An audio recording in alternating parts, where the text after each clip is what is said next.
So it's definitely time to start thinking about planting and gardening, and you can see with all this massive pallets here.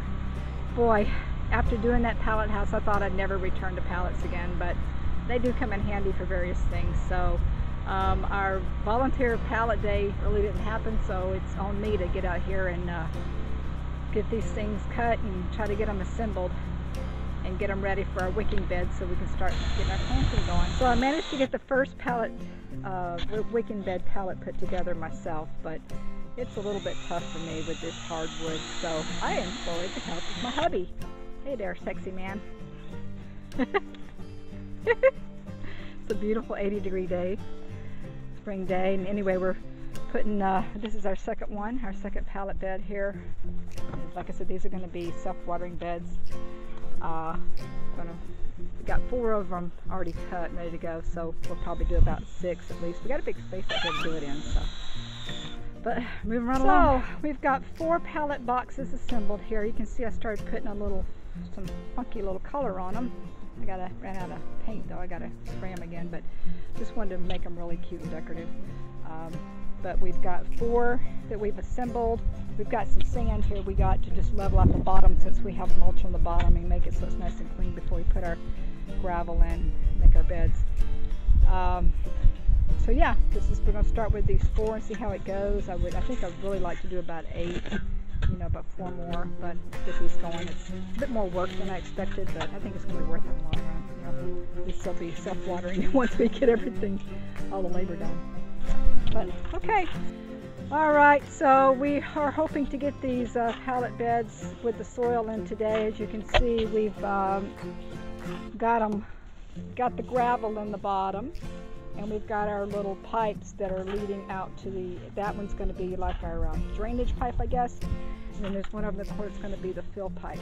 So what you do is you'll put the water in here, it'll fill up to into this gravel and to the level where it'll start draining out here, and that's when you know when to stop, and then the water just sits in there.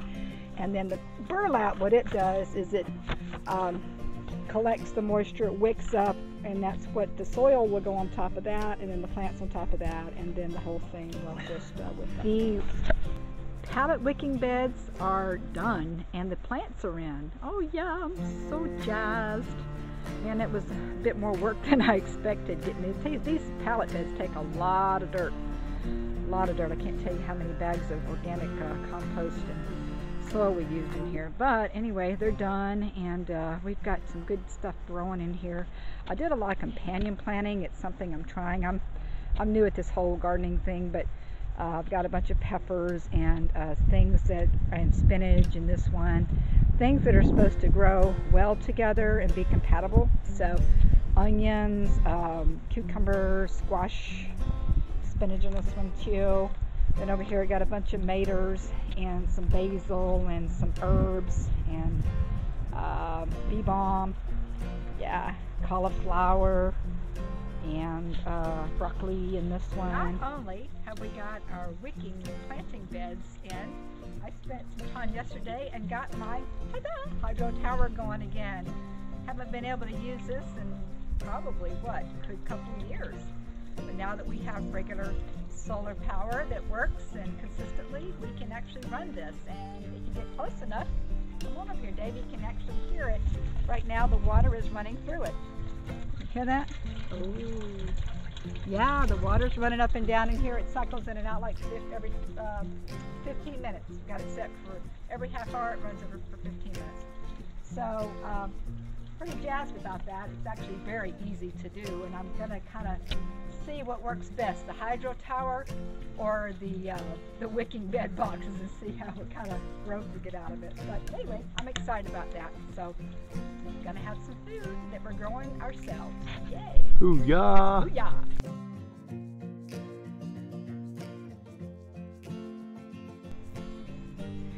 I can see clearly now, the roof is on. Check it out. Sean and David did a good job They got the roof on the pool house. The roof is on the house. Now it's time for us to get busy trying to find us some reclaimed wood somewhere for the sides and put all our funky windows together. Joe, this is where your windows are going to come in handy. We're going to use them to create a little puzzle window effect around on these walls here. This is really cool. Now I can actually take the plastic off the pool because it's covered up and start working on getting that sealed up. By the way, for those that did inquire, the wood inside this pool is pressure treated wood, and we put sand around the edges of it as instead of the dirt, so it's got sand in there along the actual touching the wood, and it is pressure treated as well, so it should be just fine. It's gonna be just cool as all get out. Okay, it's back to the pool house. We are going to start working on putting the perimeter flooring down around the pool. As you can see, I still got it covered up even though the roof is on. I just kind of keeping it protected till I can get in there and put the resin on it. But anyway, what I did is I got one of these little walk makers and gives these little stone effect. And anyway, Dave's going to be mixing, and I'm going to be in here setting the stones and moving right along. So hopefully we'll see how far we get. But like I said, we're going to start laying some stones down. The whole thing is going to be like a stone perimeter around the pool. Ta-ta!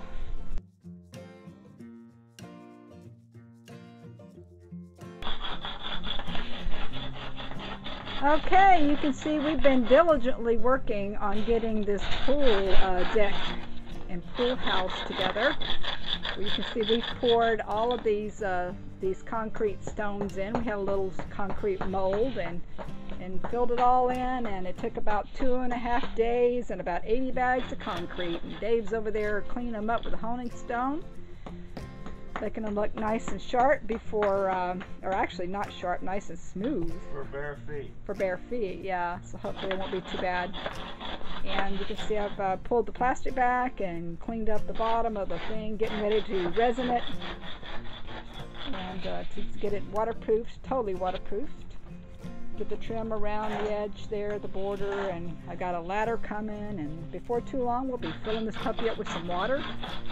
We'll be having this a swim.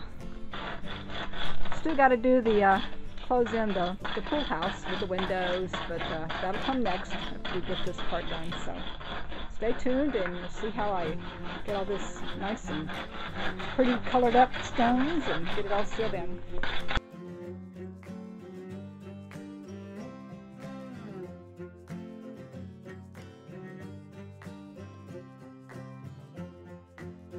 Well, what do you think?